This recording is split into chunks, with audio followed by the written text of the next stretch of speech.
Hoy deseo continuar con el tema que comencé la semana pasada, pero yo no voy a seguir unas notas que haya preparado, sino que deseo seguir el impulso del Espíritu Santo. ¿Está bien que lo haga así?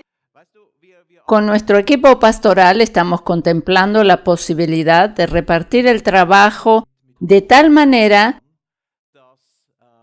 que yo pueda quedar libre de muchas tareas para que me dedique exclusivamente al estudio de la palabra, y esto comienza a dar fruto. En el libro de los Hechos vemos que los apóstoles repartían las tareas de manera que ellos estaban libres para dedicarse al estudio de la palabra y la oración. La Biblia nos relata cuando ellos debían dar de comer a los huérfanos y a las viudas, hasta el punto cuando notaron que eso no era bueno porque descuidaban el estudio de la palabra y descuidaban la oración. Y no podía ser que ellos estuvieran ocupados en todas esas tareas y dejaran el estudio de la palabra. Así que nombraron a otros para hacer esas cosas y ellos estaban libres para dedicarse de lleno a la parte espiritual solamente. Exactamente eso es lo que tratamos de hacer aquí en nuestra iglesia, y los frutos se van haciendo visibles, ya que esta semana me pude dedicar casi todo el tiempo a orar y estudiar la palabra. Así es que yo me preparo, pero cuando vengo a la reunión espero que el Señor me muestre la palabra clave para saber en qué dirección debo comenzar a hablar, y es maravilloso ver cómo el Señor va acomodando todo de acuerdo a su propósito. Esa es la dirección que vamos a ir, siguiendo el impulso del Espíritu Santo. Todos debemos aprender a seguir el impulso y la guía del Espíritu Santo. Debemos comer del árbol de la vida, quien es Jesucristo, y no del árbol de la ciencia del bien y del mal o del conocimiento. Este va a ser un buen mensaje de la gracia. ¿Estás preparado para escucharlo? La palabra clave en este día me la dio el hermano que hizo la introducción cuando dijo que la gracia nos acerca al Padre, nos acerca más hacia el Padre Celestial, pero la ley nos aleja de Él. ¿Te acuerdas lo que él dijo? La gracia nos acerca hacia el Padre Celestial, pero la ley nos aleja de Él. La ley nos aleja de Él. O perdemos la comunión con Él. Y esto es realmente así. Cuando vemos el cuadro completo de la gracia que podemos acercarnos al Padre, nos damos cuenta que Moisés, al recibir las tablas de la ley por segunda vez de parte de Dios en el monte Sinaí, Dios le dice que Él pasará con toda su gloria solamente por delante de Él. ¿Recuerdas ese pasaje cuando Él le da los mandamientos por segunda vez? Porque primero le dio y después parte las tablas porque se llena de ira cuando ve al pueblo que está allí lleno de pecado. Pero cuando le da los mandamientos o las tablas de la ley por segunda vez en el monte Sinaí, Dios le dice a él que él va a pasar con toda su gloria solamente por delante de él,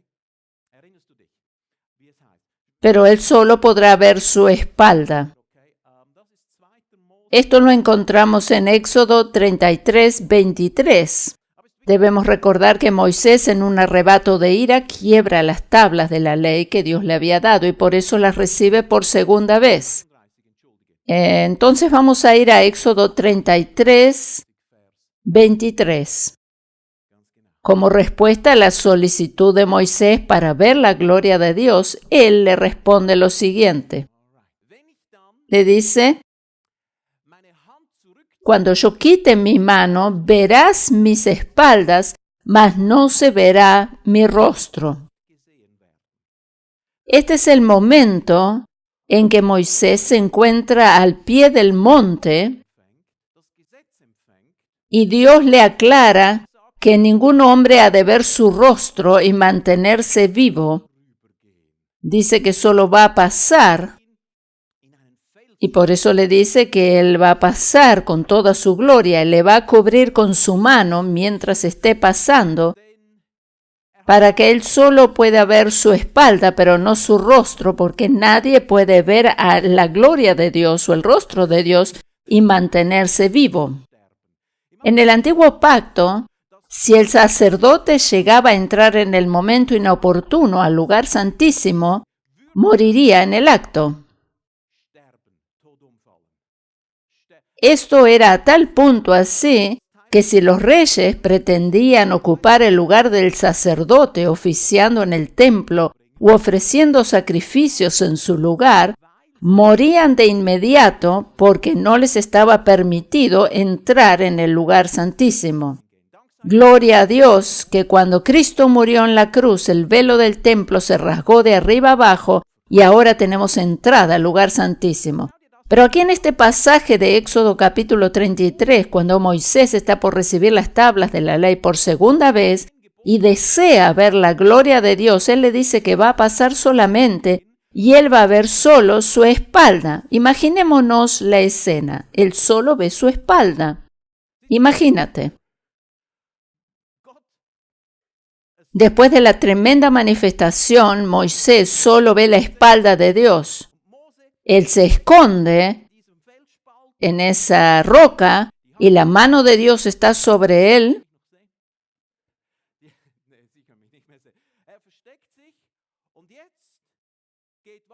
Dios pasa y Dios saca la mano. ¿Y qué es lo que ve Moisés? Ve solo la espalda de Dios como al pasar de largo. Él no ve el rostro de Dios, él no puede ver a Dios cara a cara. Solo puede ver a un Dios que bajo la ley se tiene que apartar del hombre a causa del pecado. Bajo la ley, Dios siempre se tenía que apartar o alejar del hombre a causa del pecado de ellos.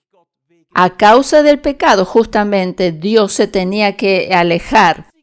Lo único que Moisés puede ver es la espalda, o lo ve de atrás, como al pasar de largo. Él no lo ve cara a cara y no ve la grandeza de Dios, sino que ve a un Dios como quien dice al pasar de largo y que se aleja de él. ¿Por qué? Porque él está bajo la ley. Bajo la ley, Dios siempre se tenía que apartar del hombre a causa del pecado. Pero sabes una cosa, bajo la gracia, el ser humano tiene una nueva perspectiva de Dios. Esta nueva perspectiva, esta nueva manera de verlo, la encontramos en el libro de 1 Corintios, capítulo 3, versículos 17 y 18. 1 Corintios, capítulo 3, versículos 17 y 18.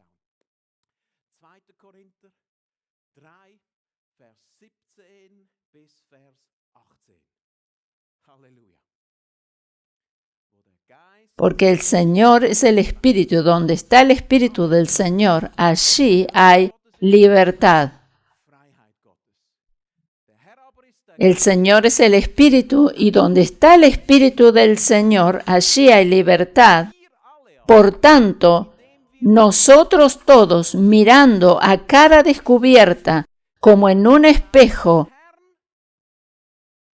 la gloria del Señor, bajo la gracia, bajo el nuevo pacto, no vemos a un Dios que se aparta del ser humano, sino que le vemos cara a cara. Bajo la gracia, no tenemos que escondernos de su presencia con temor y con vergüenza, ni Él nos tiene que cubrir con su mano para que no le veamos. Él no tiene que cubrirnos para que no veamos toda su gloria, sino que Él se muestra en toda su gloria como en un espejo.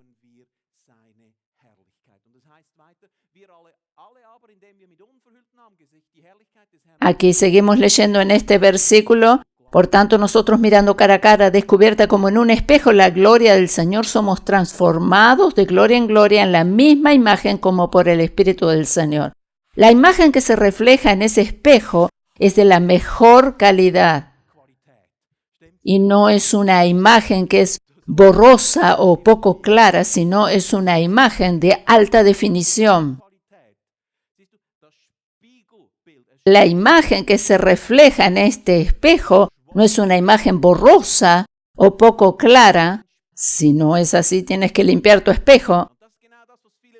Hay muchos creyentes que tienen una imagen borrosa de Dios. Ellos deberían limpiar el espejo del legalismo para verlo a Él como realmente es.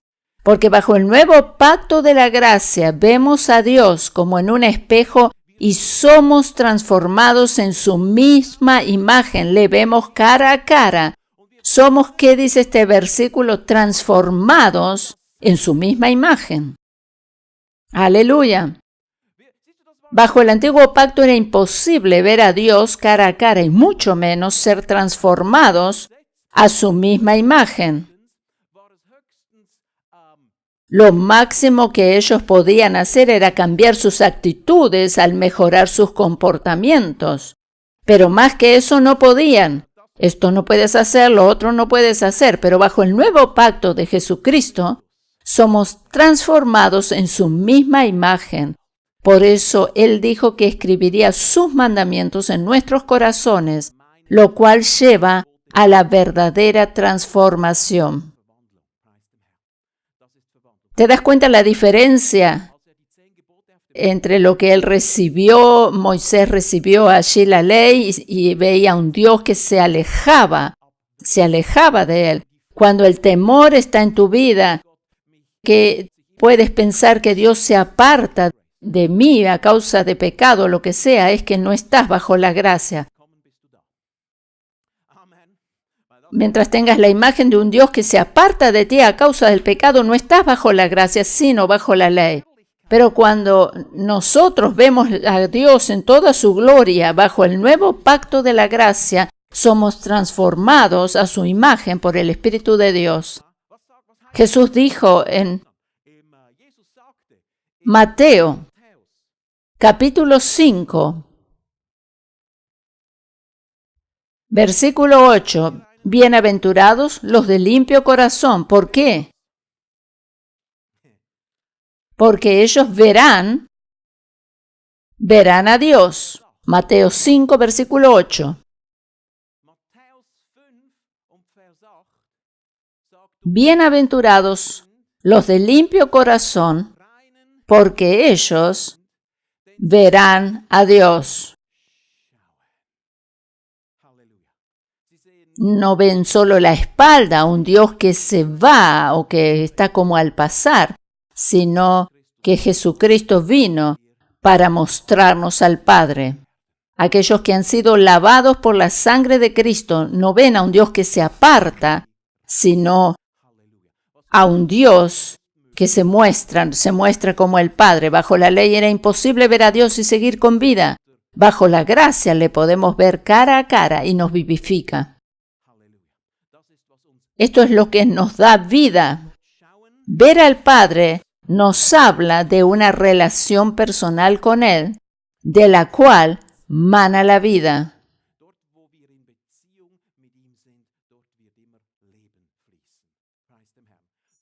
Cuando estamos en una relación personal con Él, allí hay vida. Tú me puedes decir, sí, pero aquí solo habla de los de limpio corazón.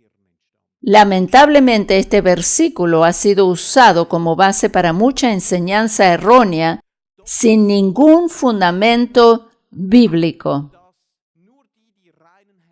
De este versículo se ha mal formado la imagen de un Dios que no es como lo presenta realmente. Yo tengo buenas noticias para ti y es que todos los que estamos en Cristo tenemos un corazón limpio. Aquí no se trata tanto de la condición de nuestro corazón, sino que el Padre nos mira a través del sacrificio de Cristo el cual aceptamos por la fe, y siempre que lo vea por medio de Jesucristo, lo ve completamente limpio. El Padre siempre nos contempla a través de Cristo. En el libro de 1 Juan, capítulo 3, versículo 3, leemos lo siguiente. 1 Juan, capítulo 3, versículo 3. Y todo aquel que tiene esta esperanza en Él, en Jesucristo,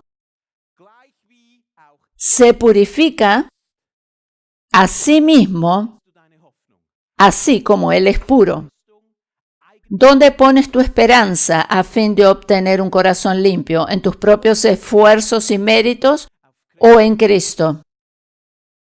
¿Pones tu esperanza en Cristo o en tus propios esfuerzos?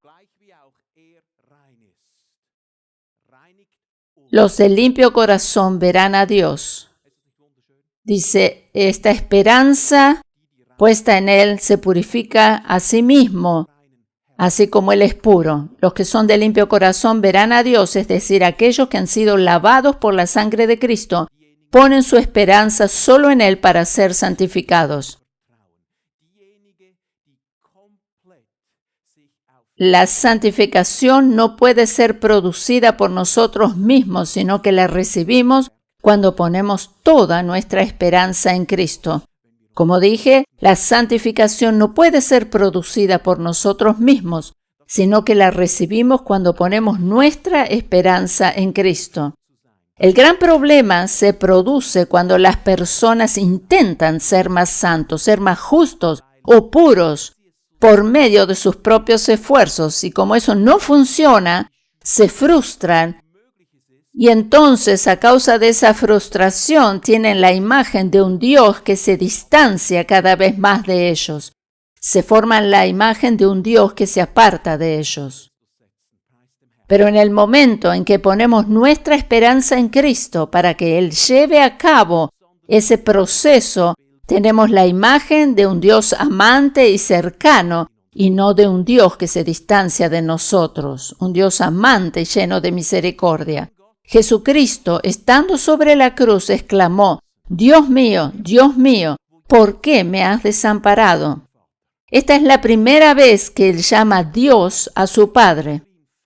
Él conocía muy bien a Dios como su Padre, pero al cargar todo el pecado de la humanidad sobre sí y estar allí lleno del pecado de la humanidad, en ese momento Él dice, Dios mío, porque Dios se tuvo que apartar de Él, justamente porque Cristo pasó esa experiencia, que Dios se tuvo que apartar de Él a causa del pecado, es para que ahora Él nunca más se tenga que apartar o distanciar de ti. Así como Cristo en la cruz exclamó aquellas palabras, nosotros podemos decir, mi Dios, mi Padre, ¿por qué has demostrado tanta misericordia para conmigo?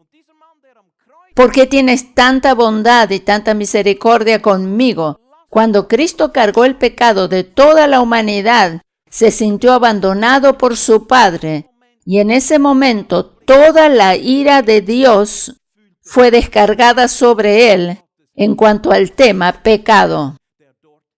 Por eso, toda esa ira de Dios fue descargada sobre Él, sobre Jesucristo. Y esa ira de Dios fue aplacada de una vez y para siempre. Por eso Dios nunca más va a estar airado por el pecado del ser humano, porque eso quedó aclarado en la cruz. La Biblia nos dice en Colosenses 2:14 que el acta de los decretos que nos era contraria quedó anulada y clavada en la cruz. Este acta de decretos contra nosotros era la ley, y esta fue clavada en la cruz. En el momento en que Jesús fue a la cruz, la ley fue juzgada también. Y Moisés, que no pudo ver el rostro de Dios, pues la ley estaba de por medio, por eso veía un Dios que se alejaba de él y veía solo la espalda y se tenía que esconder para no morir. Pero luego de la obra de la cruz, esto no se vuelve a repetir, sino que tenemos un Dios cercano a nosotros que se deleita en mostrarnos su misericordia. Moisés recibió la ley, pero Cristo la clavó en la cruz. Aleluya. Oh, gloria a Dios. En otra versión de Colosenses 2:14 leemos, teníamos una deuda porque no cumplimos las leyes de Dios. La cuenta de cobro tenía todos los cargos contra nosotros, pero Dios nos perdonó la deuda y clavó la cuenta en la cruz. Este acta de decretos que nos era contraria es la ley. Si no hubiera habido ley, no tendríamos conciencia de pecado. Cuando vemos la palabra ley en la Biblia, esto nos habla de transgresión. La Biblia nos dice que donde no hay ley, tampoco hay transgresión de ella. Voy a poner un ejemplo práctico para ilustrar mejor lo que estoy tratando de explicar. Voy a poner un ejemplo que me atañe en lo personal y creo que con esto vamos a comprender más. Cuando conduzco mi coche por ciertos tramos de las autopistas alemanas, donde no hay límite de velocidad señalado, me agrada poner el pie sobre el acelerador.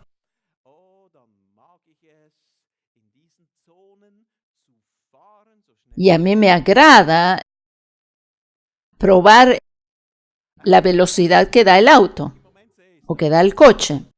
Lógicamente que eso solo lo hago en ciertos tramos especiales, porque algunos me están mirando con una cara como diciendo, ¡ah! ¡Qué barbaridad lo que hace!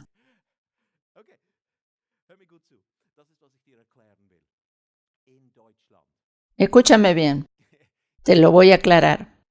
En las autopistas alemanas hay ciertos tramos donde no hay límite de velocidad señalado y por eso lo hago.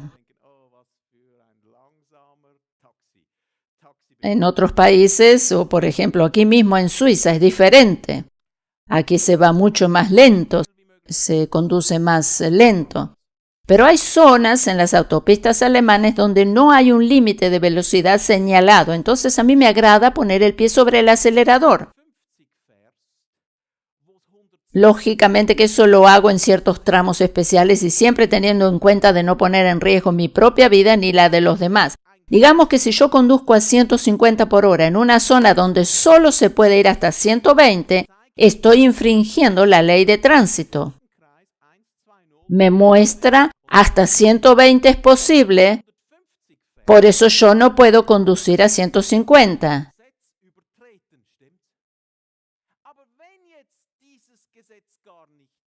Si yo conduzco a 150 kilómetros por hora, donde dice hasta 120, yo infrinjo la ley de tránsito. Pero si no hay ningún cartel que me indique una velocidad máxima permitida, entonces yo no infrinjo ninguna ley cuando conduzco a 150 o más kilómetros por hora. ¿Comprendes lo que te quiero aclarar? Yo no infrinjo la ley si conduzco a 150 o a más cuando no hay ningún cartel que me señale una velocidad máxima. ¿Yo pequé? Bueno, claro que sí, por un motivo. Y te lo voy a explicar. Porque he puesto en riesgo mi propia vida y la vida de los demás si hago algo así.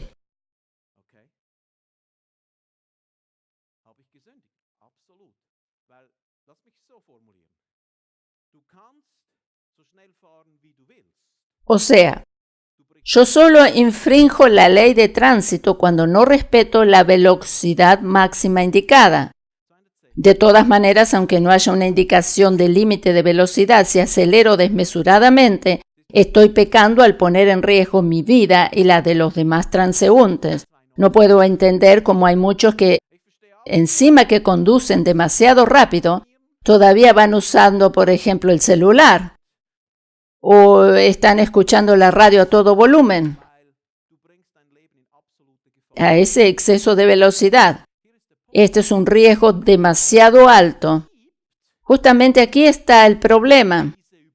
Si no hay una ley que me indique una velocidad máxima, entonces, aunque no infrinjo la ley, pero no se pone en mi contra la ley, a pesar de que estoy poniendo en riesgo mi vida y la de los demás, pero yo no infrinjo la ley porque no hay ningún cartel de velocidad máxima.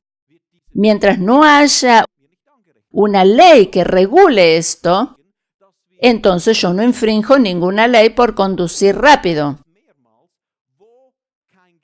Esto te lo explico para que comprendas. En el libro de Romanos encontramos que Pablo nos dice más de una vez que donde no hay ley, no hay infracción. Tú te puedes preguntar tal vez si los que vivían antes de que fuera dada la ley de Moisés no tenían pecado. La respuesta sería, por supuesto que ellos pecaban, y continuamente, pero como no había ley, no se les imputaba como transgresión. ¿Comprendes lo que te quiero decir con el ejemplo del límite de velocidad? En el momento en que veo un cartel que me señala un determinado límite, cada vez que yo lo exceda, tendré conciencia de pecado. Tendré conciencia de pecado cuando yo excedo ese límite. ¿Comprendes? O sea, la conciencia de pecado viene por medio de la ley.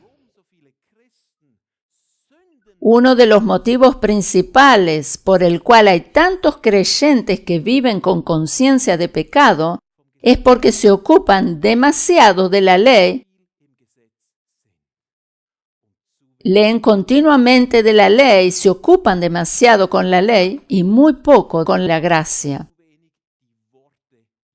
No conocen el verdadero evangelio de Jesucristo. Estos creyentes conocen más la ley o las palabras de la ley que las palabras de Jesús. Ellos confían más en las palabras de los 10 mandamientos que en las palabras de Jesús. En el momento en que estamos en la ley, desarrollamos conciencia de pecado. Observemos lo que nos dice Pablo en 1 Corintios capítulo 15, versículo 56.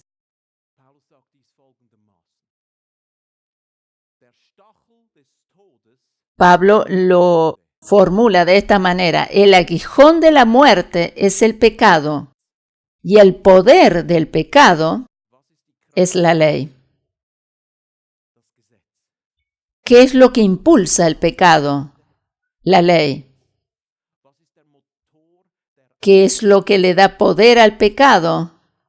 O lo que impulsa al pecado es la ley. Si somos sinceros, todos nosotros hemos violado el límite de velocidad permitido alguna vez y no tenemos excusa. Si somos sinceros, todos nosotros hemos violado el límite de velocidad permitido alguna vez y no tenemos excusa. Cada uno de nosotros creo que hemos violado el límite de velocidad. Y no tenemos excusa de decir, bueno, pero era un poquito que lo pasé. No importa, si el límite es 120, si conduces a 121 por hora, ya quebraste la ley. ¿Cuál es el problema que nos señala que somos culpables en este ámbito? Lo que nos señala que somos culpables, ese cartel que señala cuál es el límite permitido. Aunque nadie te haya visto, ese cartel te hace sentir culpable.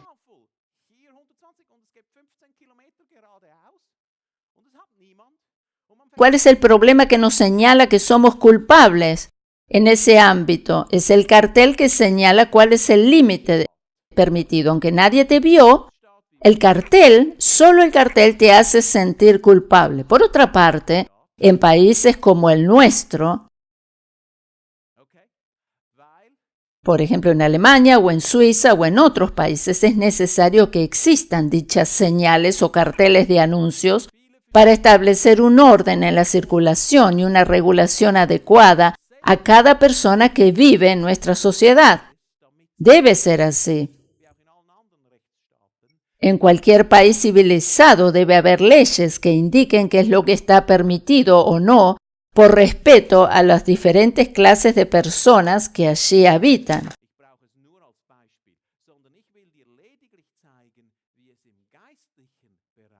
El ejemplo que usé del límite de velocidad que usé es solo para ilustrar lo que significa la ley y el poder que ella tiene sobre nosotros. En el ámbito espiritual funciona de la misma manera, pero gracias a Dios que Él abolió la ley que nos era contraria.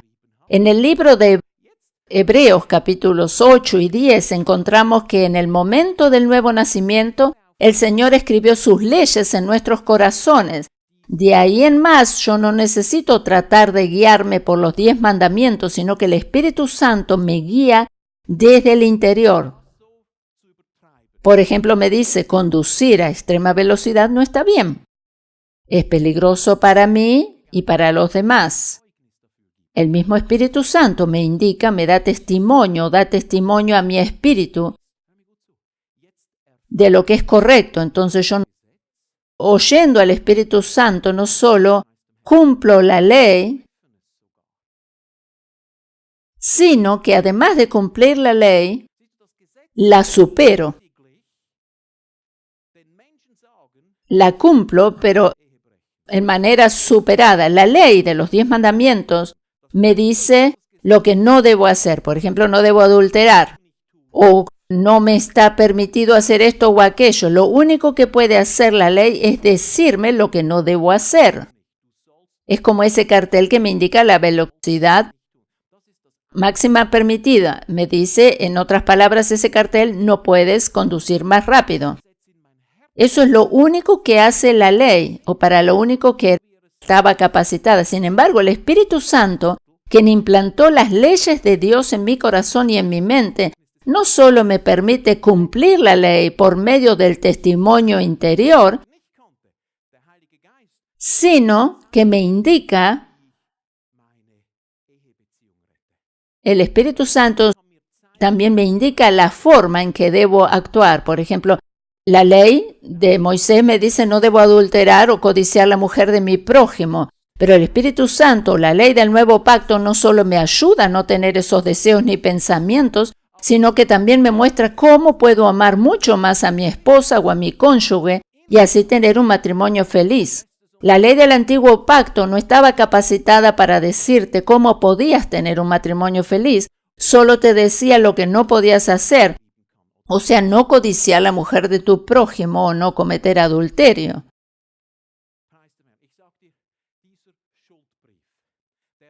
La ley no estaba capacitada más que para decirte lo que no debías hacer. El acta de los decretos, que nos era contraria, fue clavada en la cruz. Y en el momento en que Cristo la cargó sobre sí, el Padre se tuvo que distanciar de él a causa del pecado, lo tuvo que abandonar a Jesús.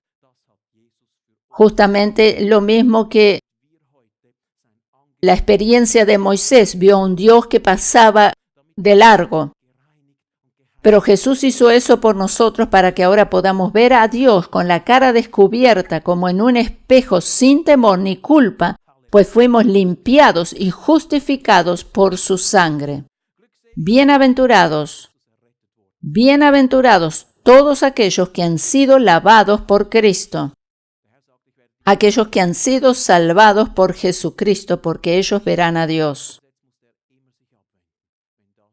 El Señor nos dice que nunca nos dejará ni se apartará de nosotros. Bajo la ley se tenía que distanciar del ser humano, pero bajo la ley de la gracia del nuevo pacto, nos dice, nunca te dejaré ni te desampararé. Desde el momento del nuevo nacimiento no hay nada que se interponga entre nosotros y Dios. Y eso se debe al poder de la sangre de Jesús. La sangre de Cristo no solo nos limpió los pecados pasados, sino los presentes y los futuros. Ese es el poder de la sangre. Si la sangre de Cristo solo alcanzara para limpiar los pecados pasados, su efecto sería incompleto, dicho de otra manera, sería eficaz solo en una tercera parte. Si la sangre de Cristo solo alcanzara para limpiar los pecados pasados, sería solo eficaz en una tercera parte. Pero la sangre de Cristo sabemos que es eficaz 100%, porque fue un sacrificio hecho una vez y para siempre. No va a ser hecho otra vez ese sacrificio. Si solo alcanzara para limpiar los pecados pasados, se haría necesario otro sacrificio para el resto de los pecados. Pero Cristo no va a ir a la cruz otra vez. Él lo hizo una sola vez y para siempre. Cuando Él llevó nuestros pecados en la cruz, todos nuestros pecados estaban en el futuro. Cuando Jesús nos perdonó o fue a la cruz, todos nuestros pecados estaban en el futuro, o digamos, nosotros todavía no existíamos y todos nuestros pecados estaban en tiempo futuro. Ninguno de nosotros existíamos cuando Él exclamó, Dios mío, ¿por qué me has desamparado? Ninguno de nosotros estábamos allí. Pero Dios le abandonó en ese momento para que nosotros podamos decir en este momento, Padre, llamarlo a Él como Padre, y Él no nos abandona. Muchos se atemorizan pensando que sus pecados se interponen en su relación con Dios. ¿Sabes qué es lo que hay entre nosotros y Dios? No son nuestras transgresiones o pecados, sino hay una persona que está entre Dios y nosotros, y es Jesucristo. Él es nuestro mediador. Entre nosotros y Dios hay una persona, la cual es Jesucristo, y no nuestras transgresiones, errores o fracasos. Solo hay una persona que murió en la cruz del Calvario para limpiar nuestros pecados. Solo está Jesucristo entre Dios y nosotros como mediador. La palabra nos enseña que hay un solo mediador entre Dios y los hombres, y este es Jesucristo, y su sangre nos limpia continuamente de todo pecado. Continuamente.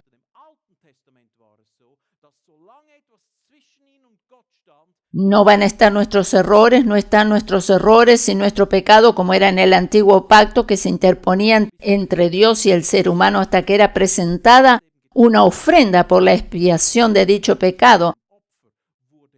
Durante el antiguo pacto, cuando alguien cometía un pecado, debía traer un cordero sin mancha al sacerdote para que sea sacrificado por dicho pecado.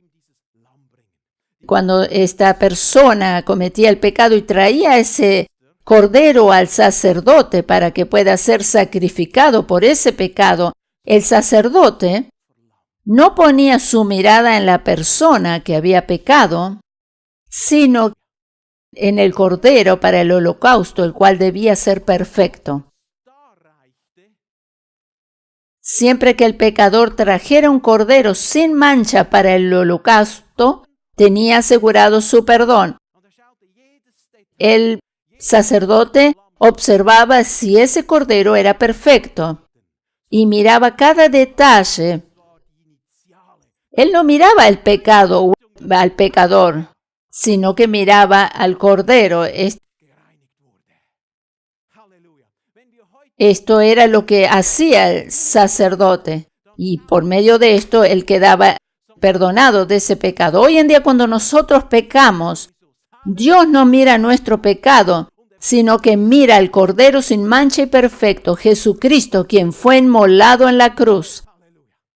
Y como el Cordero es perfecto, nosotros somos limpiados.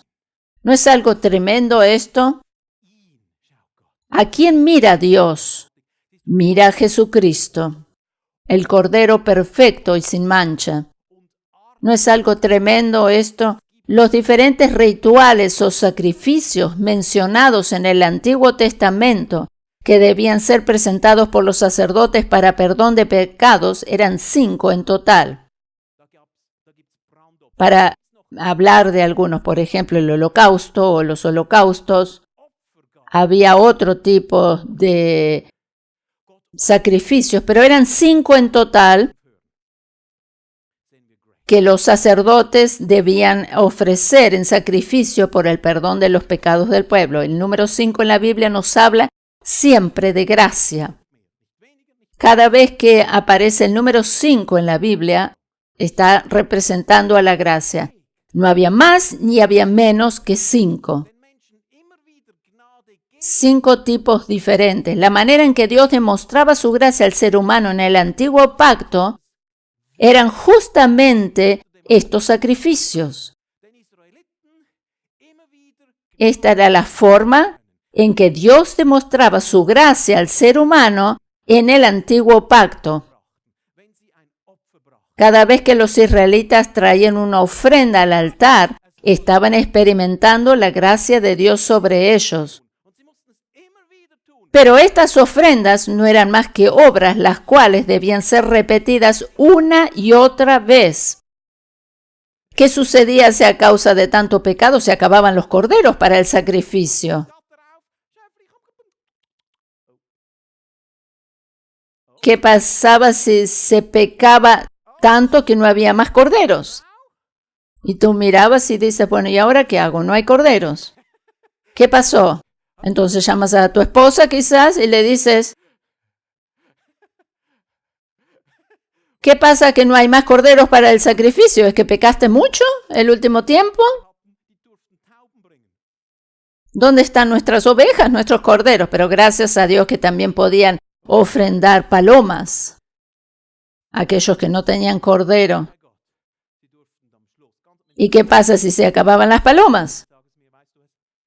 Gracias a Dios que podían incluso cuando ya no tenían más nada, podían traer una ofrenda de harina. Harina siempre hay en cada casa, en cada hogar.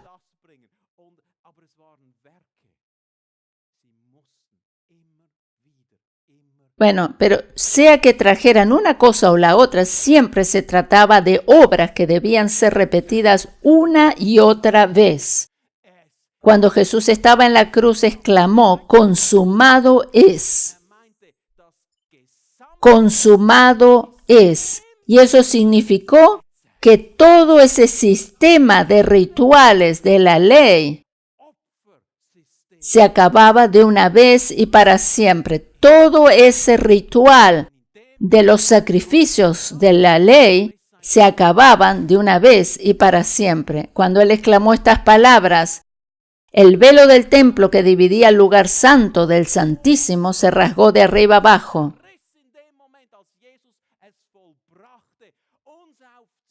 El lugar que dividía o separaba el lugar santísimo se rasgó el velo allí y con todo eso quedó abierto el camino para nosotros, para ti y para mí.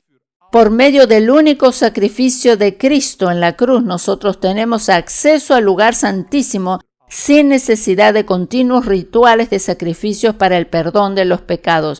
La obra de Cristo fue hecha una vez y para siempre. Fue un sacrificio hecho una vez y para siempre. Dios es tan bueno. El gran problema que tienen los creyentes hoy en día es que mezclan la ley con la gracia. Hacen un poco de la ley y un poco de la gracia. Otra vez un poco de la ley y otro poco de la gracia. Cuando está todo mezclado, esto hace que la obra de Cristo carezca de valor. Pablo nos dice que si vamos a la ley, volvemos justamente a ponernos bajo ella. La Biblia nos dice en el libro de Apocalipsis que es preferible ser frío o caliente antes que tibio. El frío está representando a la ley, ya que los 10 mandamientos fueron escritos en frías tablas de piedra. Eran frías tablas de piedra donde fueron escritos los 10 mandamientos. En el Evangelio de Juan capítulo 8 encontramos el episodio de la mujer descubierta en el mismo acto del adulterio que fue traída a Jesús en el templo. Y Jesús no la condena, pero ¿qué es lo que él hace? Escribe con el dedo sobre la arena que cubre el frío piso de la piedra del templo. La piedra del piso del templo estaba representando a la ley y esta es fría. El legalismo siempre nos hace insensibles o fríos con respecto a los demás. Por otra parte, la gracia y la misericordia nos hace sensibles o cálidos para con las demás personas. Las personas experimentan calidez humana y divina cuando nosotros somos misericordiosos y compasivos con ellos o cuando se ejerce misericordia con ellos. Así es cuando experimentan incluso la calidez divina.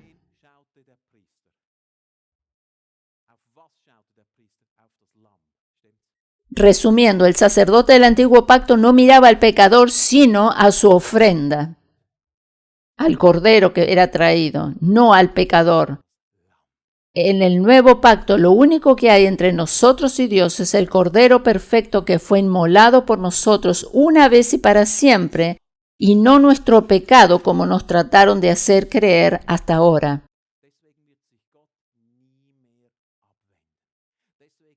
Por eso el camino quedó libre por medio de la obra de Cristo en la cruz y podemos acercarnos a Dios en plena certidumbre de fe. Por esa razón Dios nunca más se tendrá que apartar de nosotros a causa del pecado.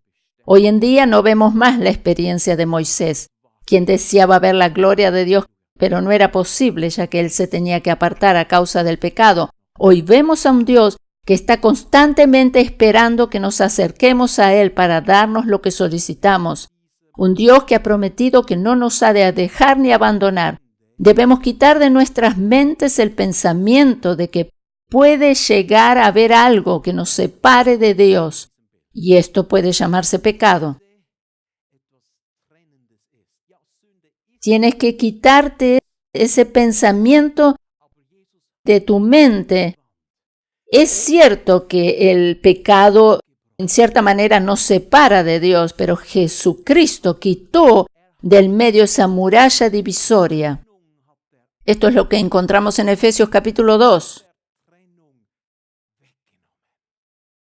Él, eliminó esa muralla divisoria para que nos podamos acercar a Dios en plena certidumbre de fe. En el antiguo pacto vemos que el sacerdote debía estar todos los días en el templo para ofrecer una y otra vez los mismos sacrificios. Él siempre tenía que hacer el mismo trabajo. Siempre ofrecer sacrificios una y otra vez. El sacerdote del Antiguo Testamento nunca se podía sentar a descansar a causa del intenso trabajo. En Hebreos capítulo 10, desde el versículo 11, leemos: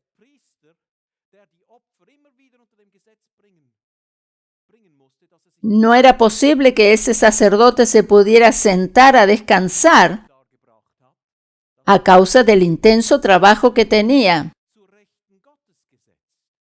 Dice, pero Cristo, en el versículo 12, habiendo ofrecido una vez y para siempre un solo sacrificio por los pecados, se ha sentado a la diestra de Dios. Jesucristo ofreció un solo sacrificio y se sentó. El versículo 11, leemos, y ciertamente todo sacerdote está día tras día ministrando y ofreciendo muchas veces los mismos sacrificios que nunca pueden quitar los pecados. Esto se refiere al antiguo pacto. El sacerdote está allí de pie, todo el tiempo de pie, haciendo el mismo trabajo. Allí no había ninguna silla o un lugar donde se podía sentar a descansar. Todo el día continuamente hacía lo mismo, ofrecer sacrificios para cubrir los pecados.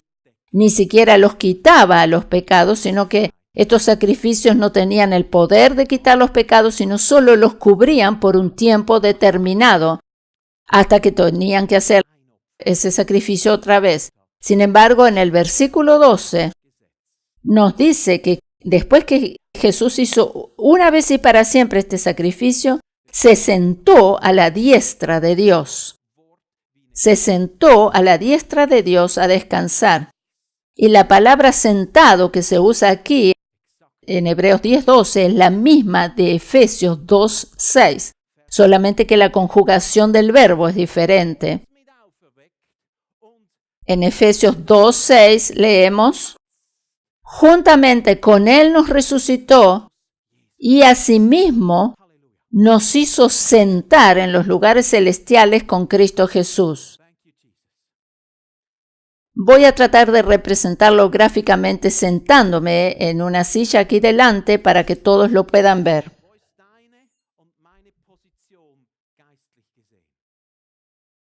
¿Cuál es nuestra posición espiritualmente hablando? ¿Cuál es nuestra posición? La posición de descanso. Cuando sabemos que nuestros pecados nos han sido perdonados, podemos relajarnos y descansar. Estar sentado significa siempre una posición de descanso. Podría seguir predicando sentado en una silla, aunque no lo voy a hacer.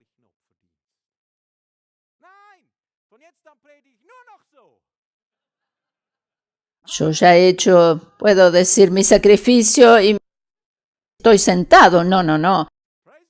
Yo podría seguir predicando sentado, pero no lo voy a hacer.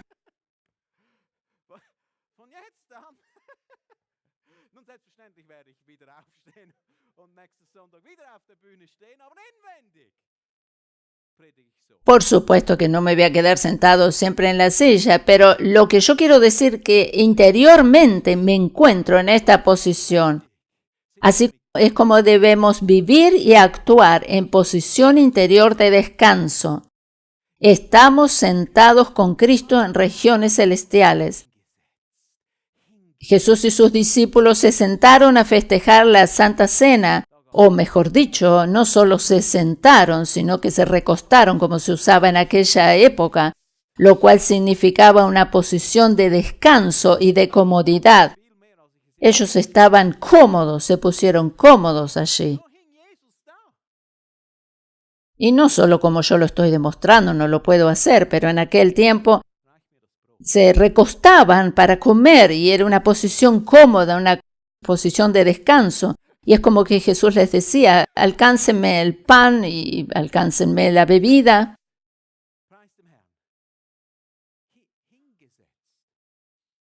Jesús se sentó. Los amigos se sientan a compartir.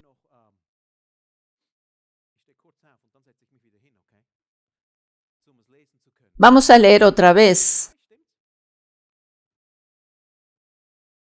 este pasaje de Efesios capítulo 2.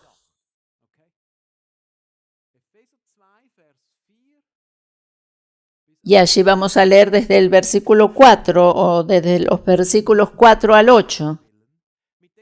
Pero Dios, que es rico en misericordia, por su gran amor con que nos amó, aun estando nosotros muertos en pecados, nos dio vida juntamente con Cristo, por gracia sois salvos.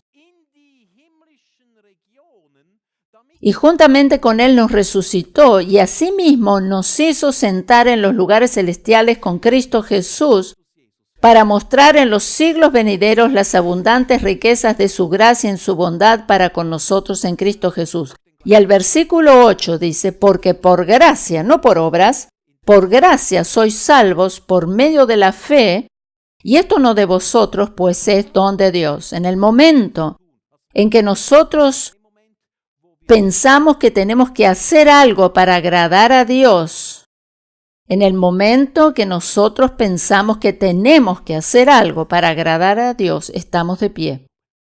En el momento en que descansamos en lo que Él hizo por nosotros, nos sentamos. Las obras pretenden hacer algo todo el tiempo para alcanzar, para lograr algo. Al sentarnos y adoptar una posición de descanso, estamos demostrando nuestra fe, la cual nos hizo salvos por su gracia. En el versículo 6 leímos que Jesús se sentó en las regiones celestiales. Cuando Jesús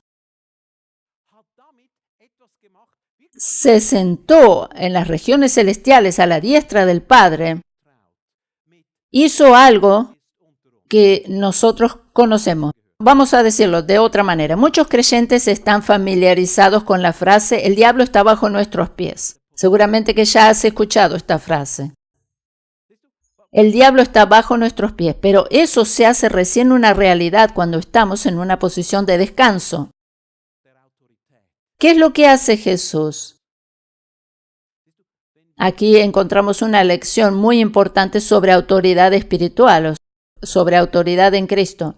Cuando nosotros estamos todo el tiempo ocupados con tratar de echar al diablo de nuestras vidas, y estamos ocupados todo el tiempo, y estamos corriendo detrás del diablo todo el tiempo, y diciéndole en el nombre de Jesús, desaparece de mi vida, fuera de mi vida, deja a mi familia en paz. Tú no estás sentado cuando estás haciendo esto. Es una posición de lucha, de hacer, de estar ocupado, en vez de aprender a adoptar la posición de descanso en Cristo sabiendo que el diablo ya fue vencido. Esto lo debemos aprender porque esta es la posición de real autoridad. Nosotros estamos muy por encima de Él. Él está bajo nuestros pies. Desde esta posición, tú solo le dices al diablo cuando te trata de atacar. Tú le dices, te quedas allí donde estás. Solo le recuerdas que está vencido. Aleluya. Cuando el diablo trata o intenta atacarte, tú te mantienes en autoridad. Solo le recuerdas que está vencido. Los reyes, por ejemplo, ejercen autoridad sentados en el trono. Ellos solo imparten órdenes y sus súbditos son los que las ejecutan. Ellos dicen, tú haces esto o tú haces aquello. Un rey dice, por ejemplo, yo quisiera que caves un pozo en aquel lugar, y no es que él mismo toma la pala y se pone a cavar, sino que él da la orden y sus súbditos tienen que saber cómo lo van a ejecutar. Él solo da la orden. Ellos no se ponen a hacer la obra, sino que siguen en esa posición de descanso mientras otros hacen lo que ellos pidieron. De la misma manera sucede con nosotros. No debemos luchar contra el diablo, sino que nuestra única lucha, si lo podemos decir entre comillas, la única lucha sería mantenernos en la posición de descanso. En Hebreos capítulo 4, versículos 10 y 11 leemos. En Hebreos capítulo 4, versículos 10 y 11 leemos, porque el que ha entrado en su reposo, también ha reposado de sus obras, como Dios de las suyas.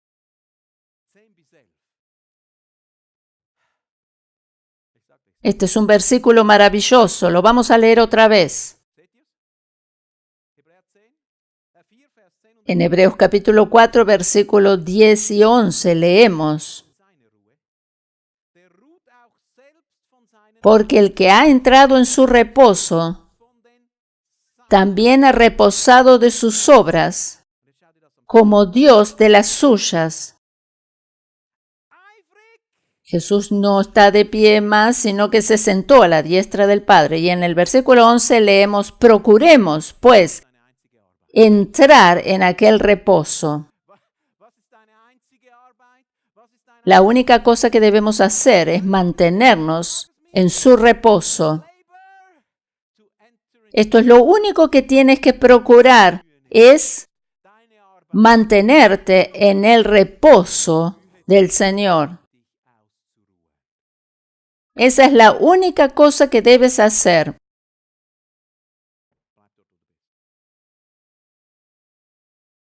Mantenernos en su reposo. Ese es nuestro único trabajo, si lo podemos denominar de esa manera. Es como que le damos la orden al diablo, pero nuestra posición es la posición de descanso. ¿Te das cuenta que se ejerce una autoridad mayor cuando estamos en una posición de descanso o cuando estamos sentados? Porque actuamos desde la posición de descanso justamente.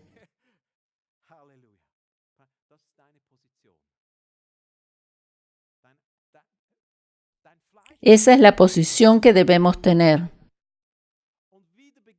La carne o el alma siempre quiere hacer algo, levantarse y hacer, correr de aquí para allá. Y tu alma siempre va a querer lograr algo, hacer un esfuerzo, correr de aquí para allá. Tengo que hacer esto, tengo que hacer aquello. No, todavía me falta esto, todavía me falta lo otro. Y tengo que hacer aquello y tengo que hacer lo otro. No, tengo que leer todavía 15 capítulos de la Biblia por día y todavía tengo que por lo menos orar media hora todos los días.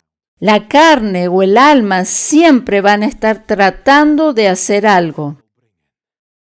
Siempre va a querer andar corriendo de un lado para otro para lograr algo por medio de nuestro propio esfuerzo. Pero lo que debemos aprender es justamente descansar. Tú puedes decir, bueno, pero yo tengo que trabajar el lunes. Claro que lo tienes que hacer, pero puedes ir a trabajar desde una posición de descanso interior en Cristo.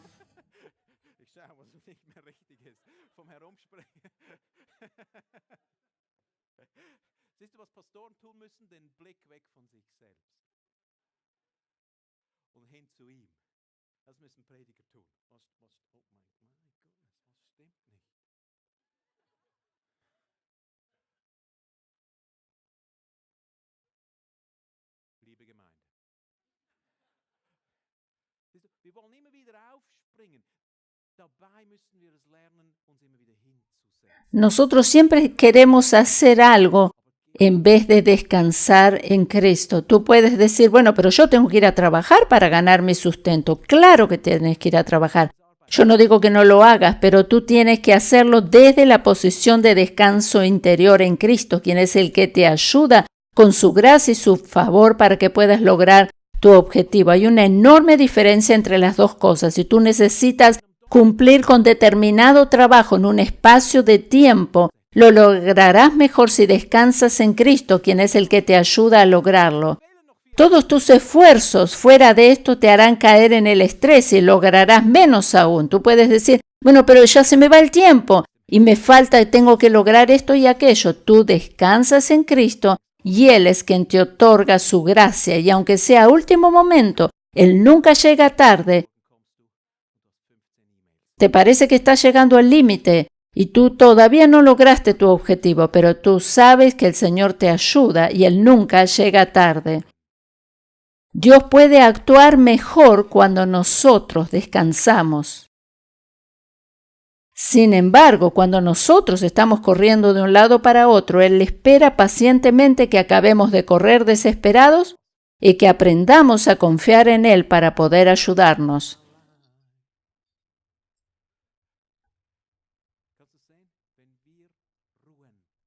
Es de suma importancia que aprendamos esto.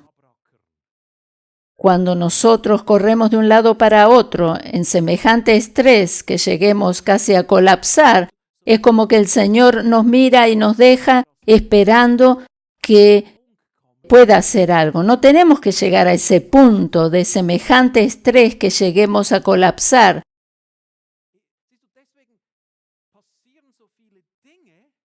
Por eso suceden tantas cosas que no tendrían que suceder, porque cuando nosotros aprendemos a descansar en el reposo del Señor, Él puede actuar y puede mostrarnos su gracia. Entremos en su reposo, Él es quien pelea por nosotros. Amén.